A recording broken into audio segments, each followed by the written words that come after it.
व्रत का जो नियम है वो एक ही नियम है जो शिव महापुराण के अंतर्गत है। सुबह पूजा की थाली लगाई है। 5 व्रतों का विधान है, छठा व्रत का विधान नहीं है। कितने व्रत? 5। सुबह पूजन की थाली लगाई है। पूजा की थाली, अभिषेक का सामान सब लेकर आप मंदिर में जाइए। शिव मंदिर में जाकर बाबा का जल अभिषेक पूजन करिए जिस हिसाब से आप करते आए हो। पूजन की थाली में सामान उतना रखना जो शाम को भी आपके साथ चला जाए, अलग से नहीं रखना पड़े। अलग से केवल शाम को दिए रखो, जल रख लो थोड़ा सा, और बाकी का जो मिष्ठान आप तैयार करोगे बस वो, बाकी का चंदन अबीर गुलाल ये सब सुबह की थाली का रखिए, थोड़ा फल जो भी रख लो। सुबह पूजन करो, बाबा का निवेदन करो, घर आ जाओ, थाली को ढक कर रख दीजिए।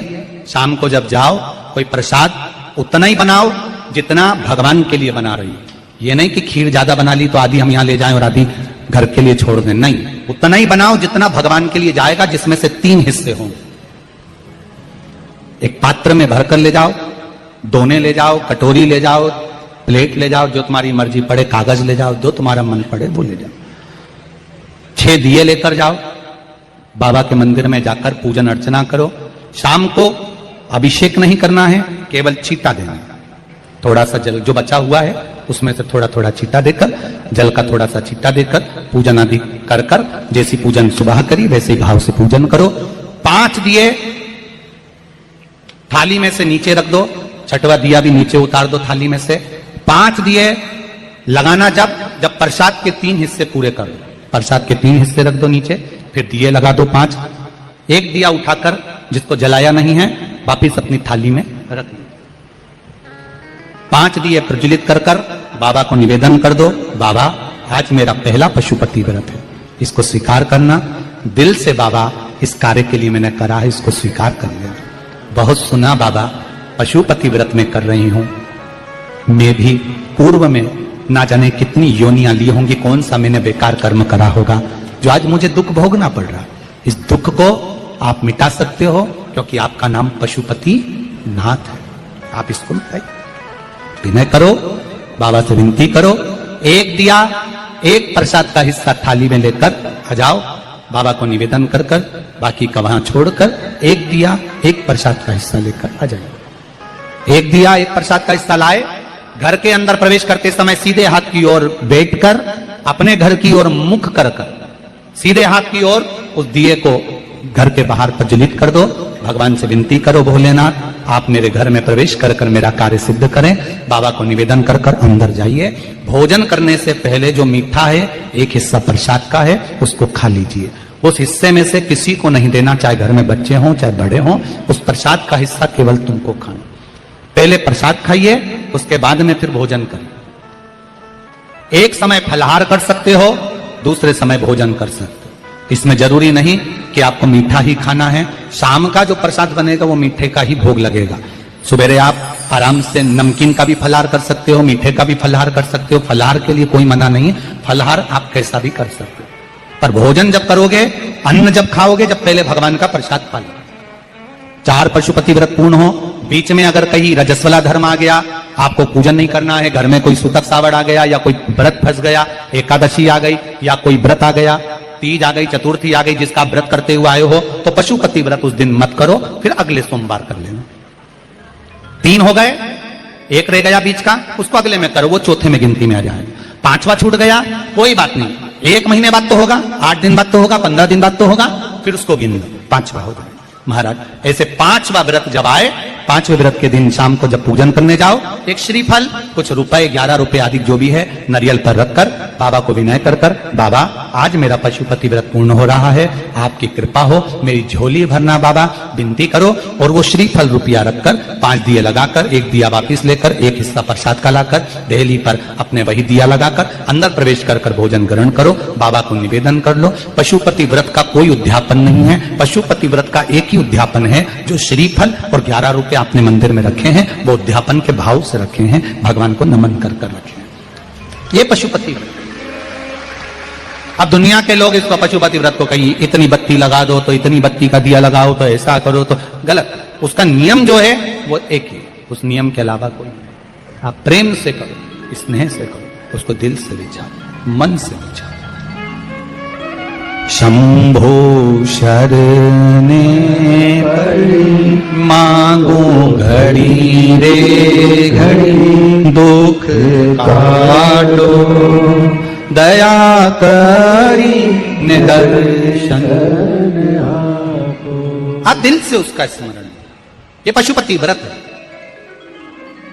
एक व्रत करने के बाद अगला जब व्रत करो तो थोड़ा रुक कर करना, एक साथ लगे लगाए व्रत ना करिएगा, थोड़ा रुक कर करिए, इंतजार करो 3 महीने का कि बाबा मेरी ऊपर कृपा जरूर करेगा। दिल से करा है तो वो दिल से देगा, झोली भर कर देगा, ये निश्चित है, उसका व्रत फल देता है। करना जरूरी नहीं है कि व्रत माताएं करेंगी, पुरुष कर सकता है, बच्चे कर सकते हैं, बूढ़े कर सकते हैं, बड़े कर सकते हैं, बेटा बेटी कर सकते हैं, नवयुवक बच्चे कर सकते हैं, पर दिल से करो उस पशुपति व्रत। कोई आपका दूसरा व्रत फंस गया है तो पशुपति व्रत को छोड़ दो। उस दिन आपका जो व्रत है, एकादशी हो, चतुर्थी हो, तीज हो, छठ हो, उसको कर लो। नवरात्रे फंस गए, नवरात्रे कर लो, उसके बाद कर लेना पशुपति। जितने व्रत रह जाए उस व्रत को बाद में। महाराज शिव कृपा, व्रत एक ही मंदिर में करना। जिस मंदिर में पहला व्रत करा है उसी मंदिर में 5 व्रत करना। ये नहीं कि हम मायके में 2 व्रत करके आ गए और तीसरा व्रत हमने ससुराल में कर लिया। नहीं, 2 व्रत करके मायके से आ गई हो तो 3 व्रत भी मायके जाके ही करना। अगली बार ऐसे जाना कि सोमवार बीच में फंस जाए और तुम 1 व्रत करके आ जाओ। मायके में अगर व्रत कर रही हो तो अपनी पूजन का सामान अपने ही रुपए का होना चाहिए, मायके के पैसे का नहीं चाहिए। कुंवारी होती और तुम मायके के सामान से पूजन करती, अगर कुंवारी होती तो तुम्हारा वो पूजन लगता, पर विवाह होने के बाद, गोत्र बदलने के बाद आप अपना पूजन का धन अपना खर्च करें। हम तो यहां तक कहते हैं मंदिर में भी अगर लोटा भरा हुआ रखा है, मंदिर में बाल्टी भरी रखी है, आप पहले अपना कुछ रुपया दान पेटी में डालकर फिर आप उस लोटे का प्रयोग करें। पीपल के पेड़ के नीचे पूजन करने गए, आंवले के पेड़ के नीचे पूजन करने गए, बड़ के पेड़ के नीचे पूजन करने गए, किसी की लगी लगाई थाली मिल गई, सामान मिल गया, उसके सामान में से आप मत चढ़ाइए। आपके पास जो सामग्री है आप उससे पूजन करें। अपने पड़ोसी से 1 रुपया भी मांगकर भगवान को मत दीजिए। जिस भगवान को देते हो उस भगवान को बुरा लगता है कि मेरे सामने खड़ी होकर हाथ पड़ोसी के आगे फैला रही है, तुम मुझसे मांग, मैं तुझे झोली भर कर दूं। प्राप्त हुआ। बहुत सुंदर प्रश्न है आपका गुरुजी। पशुपति व्रत में जो 6 दिए लगाए जाते हैं उसमें बत्ती गोल लगाना चाहिए कि लंबी लगाना चाहिए? प्रश्न बहुत अच्छा है, एक बार जोरदार ताली बजाओ भगवती साहू के लिए। बहुत अच्छा प्रश्न है। हमने पहले भी कथा में कहा कि शंकर भगवान के मंदिर में पार्वती भी है, शिव भी है, दोनों विराजमान है। आप दोनों तरह की बत्ती शंकर के मंदिर में लगा सकते हैं। जहां देवी के मंदिर में अकेली देवी होती है तो वहां पर फिर लंबी बत्ती का क्रम आ जाता है। पितरों की पूजन हो रही होती है, लंबी बत्ती का क्रम आ जाता है। पर जहां पर देवादिदेव महादेव भी हैं, पार्वती भी है, वहां आप गोल भी बत्ती समर्पित कर सकते हो और लंबी भी बत्ती लगा सकते हो, उसमें कहीं दोष नहीं आए।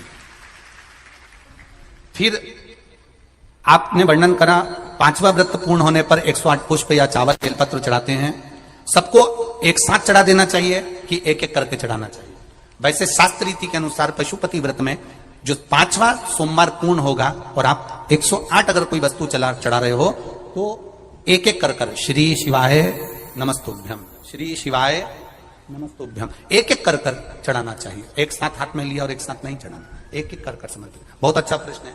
एक प्रश्न जो आपने किया था उसका उत्तर इस कथा में चल रहा है, नंदी वाला। जो प्रश्न आपने तीसरा करा है उसका उत्तर इस कथा में चल रहा है कि आप कहते हो कि मंदिर से जाते समय नंदी के कानों में कहकर चले जाओ। बैठिए बैठिए बैठिए बैठिए। बहुत सुंदर प्रश्न है आपके, बहुत भाव से और आनंद से आपने करा और जनमानस के कल्याण के प्रश्न है। ये केवल आपके लिए नहीं है, ये सबके लिए इतने जोरदार प्रश्न है। जो गलती भी करते होंगे तो उसको सुधार सकते। आपने कहा कि नंदी के कानों में कहना चाहिए। लोग हंसते हैं, कहते हैं बताओ वो नंदी के कानों में भगवान को कहना चाहिए। वैसे तो हम आपको एक बात बताते हैं कि दुनिया के लोग किसी दूसरे धर्म की कभी हंसी नहीं उड़ाते। दुनिया के लोगों को दूसरे का धर्म अच्छा लगता है। दुनिया के लोग सबसे ज्यादा हंसी उड़ाते हैं तो हमारे सनातन धर्म की ही उड़ाते हैं, और जी खुद उड़ाते हैं, दूसरा उड़ाने वाला नहीं होता। दूर के ढोल हमें समझ में आते हैं, उसका धर्म हमें समझ में आ गया, उनका क्या है, ऐसा है, आओ कुछ नहीं, उनके धर्म में ऐसा है, कितना आनंद हमें दूसरे के धर्म में लग रहा है, और हमारा सनातन धर्म हमको बुरा लगता है, हमारे सनातन धर्म हमें बुरा लगने लगा। अरे भाई, लोग कहते हैं कि नंदी के कान में कहते हो, ये कोई हमारे पुराणों में या शास्त्रों में लिखा है? भगवती बहन साहू, आपको धन्यवाद देना चाहूंगा और एक बात कहना चाहूंगा, जितनी भी शिव महापुराण के अंतर्गत चाहे उपाय जो बताए जाते हैं कि बेलपत्री ऐसे चढ़ाना, काली मिर्च ऐसे चढ़ाना, चावल ऐसे चढ़ाना, धतूरा का क्या महत्व है, शमी के पत्ते का क्या महत्व है, बेलपत्री के पत्ते का क्या महत्व है, ये जितनी भी बातें बताई जाती हैं ये सब पुराण के अंतर्गत से बताई जाती है। अब दुनिया के लोग इसको चाहे टोटका कह दें, चाहे दुनिया के लोग इसे टोना कह दें, पर पुराण से हटकर कुछ नहीं। और आप लोगों को अगर बोला है कि नंदी के कान में कहकर भगवान शंकर के मन में बात पहुंचे, तो ये क्यों कहा, तो ये भी हमारी शिव महापुराण में लिखा है, जलंधर के चरित्र में। कोई आपसे कहे कि नंदी के कान में बोलने से क्या होता है, ये जलंधर का चरित्र कह रहा है। मां पार्वती जी का हस्त कमल पकड़कर जलंधर लेकर जाने लगा, वृंदा का पति लेकर जा रहा। वृंदा तो भगवान की भक्ति में लीन रहती थी, उसको तो जलंधर को सबसे ज्यादा तकलीफ थी नारायण से, पर शिव के पास आ गया, क्योंकि ईर्षा प्रवृत्ति, अभी कथा में कहा, कोई कोई ऐसा होता है जिसको तुमसे बेर नहीं होता तो भी अंदर से ईर्षा जाग जाती है, कोई कोई ऐसा होगा जिसको अंदर से ईर्षा जागती है, अपने आप अंदर से ईर्षा जागती है, उसका कोई बेर नहीं, और ईर्षा जाग गई, भीतर से ईर्षा जाग। ना आप उससे मिले हो, ना कभी वो आप उसके सामने बैठे हो। कई लोग किसी ना किसी की बुराई करते हैं तो हम लोग पूछ भी लेते हैं, क्यों साहब उनसे मिलकर आए हो क्या तुम? कभी नहीं मिल किया, कभी उनका सामना हुआ नहीं हुआ, तो फिर बुराई क्यों कर रहा? एक ने कर दी थी इसलिए हमारे ध्यान में था तो हमने भी कर दी। लो, वो कुआं में डूब के मरेगा तो तू भी मरेगा का? नहीं। नंदी सामने बैठा है, गणेश जी को मालूम पड़ गया, कार्तिकेय को मालूम पड़ गया, मां पार्वती जी का हस्त कमल जलंधर ने पकड़ लिया और लेकर चला, मालूम पड़ गया, तब नहीं रहा गया। गणेश जी को क्रोध आ गया और गणेश जी महाराज आए, शिव जी को जगाने लगे, पिताजी पिताजी पिताजी कर कर जगाया, उठो पिताजी, पिताजी उठिए, पिताजी जागिए, पिता को जगा रहे हैं। भगवान शंकर नहीं उठे, तप में लीन थे। क्या करें हम, जलंधर के पास में इतना बल है, इतना बल है, और पिता की आज्ञा नहीं होगी तो हम कैसे मार देंगे इसको?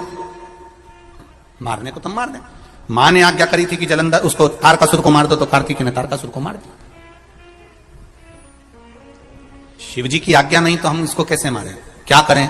सब कुछ गणेश जी ने देख लिया, शंकर जी के ऊपर बहुत बहुत बहुत बहुत प्रार्थना कर कर देख ली, पर शंकर जी नहीं जागे। तब आखिरी में विनायक ने, गणेश ने, जितने लोग आस्था चैनल पर कथा सुन रहे हैं, जितने लोग फेसबुक यूट्यूब पर कथा सुन रहे हैं, इस बात को याद रखना कि नंदी के कान में कहने से क्या होता है, वो ये इस कथा से सीख लेना। आखिरी में गणेश जी को लगा, किसको कहूं, शंकर जी भी तप में है, नंदी भी तप में है, मैं किसको कहूं? शिव जी को कह के कर थक गया, पिताजी को बोल बोल कर थक गया, पिताजी जागते नहीं। अब मैं किसको कहूं ये बात, किससे कहूं?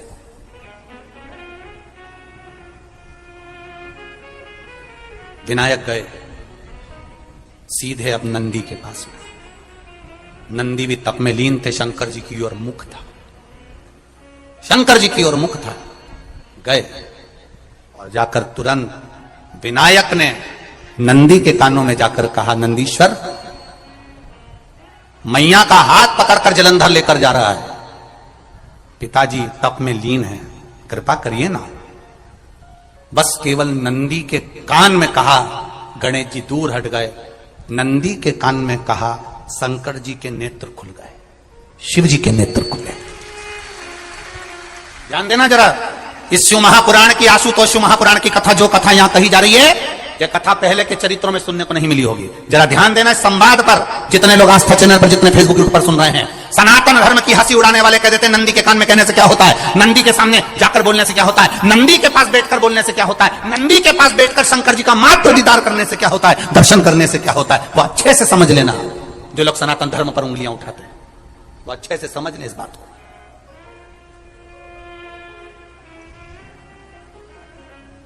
क्या होता है, नंदी तप में लीन, शिवजी तप में लीन, शिव नहीं उठ रहे, विनायक ने नंदी के कानों में जाकर कर दिया, नंदी के कान में जाकर कहा, नंदी के नेत्र नहीं खुले, नेत्र किसके खुले, जम के बोलो, महादेव के खुले, शिव जी के खुले। ये मन का तार, नंदी शंकर की आराधना कर रहे थे, शिव अपनी भक्ति में डूबे थे। यहां कहा, यहां पहुंचा, जो दिल में था उस तक बात पहुंच गई। नंदी के दिल में शिव थे, तुम कहे, नंदी ने शंकर तक बात पहुंचा दी। वो सूत्र जो बंधा था दिल से दिल तक का, वो पहुंच गया। वो सूत्र जो दिल से दिल तक बंधा हुआ था, मन से बंधा हुआ था, खबर वहां तक पहुंच गई, खबर पहुंच गई। ओम नमः शिवाय, श्री शिवाय नमस्तुभ्यम। स्वागत है आपका शिव महापुराण उपाय में। तो दोस्तों, मैं बात करने जा रहा हूँ पशुपतिनाथ व्रत के बारे में। तो दोस्तों, पशुपतिनाथ व्रत की कथा जो है पूज्य गुरु पंडित प्रदीप मिश्रा जी ने बहुत ही प्रेम भाव से इस उपाय में बताया है, इस वीडियो में बताया है।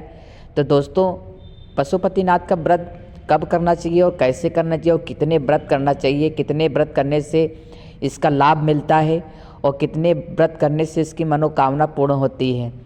तो दोस्तों, आइए सुनते हैं इस कथा को और पूज्य गुरु पंडित प्रदीप मिश्रा द्वारा बताए गए इस उपाय को समझते हैं, इस व्रत कथा को समझते हैं।